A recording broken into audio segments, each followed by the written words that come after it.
Atendendo a unha solicitude presentada polos expósitos que contan con flota do cerco, a Federación Galega de Confrarías ven de trasladarlle ao Ministerio de Agricultura, Pesca e Alimentación a proposta dunha cota de 750 kilos de xurelo por tripulante e día para calquera embarcación que faene en augas da nosa comunidade. Ratificouse o acordo tomado que tomáramos as cofradías que teñen arte de cerco e que no seu día ganaran por maioría que se quería poñer unha cuota de 750 kilos por día, non?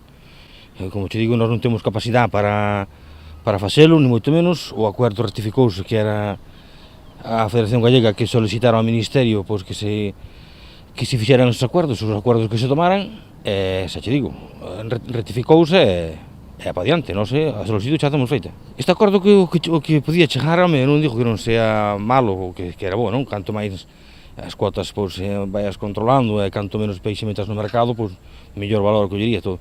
Pero eu penso moi difícil, nós non temos como a Federación nin como a Cofradías, non tes capacidade para facer unha norma de extensión, non? Iso que non ten para facer é o Ministerio. Pero xa te digo, é moi difícil que se poda facer, porque ao haber cuotas individuales, se foran cuotas en conjunto sí que era máis fácil, non? Pero ao haber cuotas individuales, non sei, cada armador dependerá de si das súas cuotas para repartirlas como ele mellor vexa, non? Aínda así a medida non é firme e deberá ser agora ratificada polo Goberno Central, que é a administración que ten competencias nesta materia.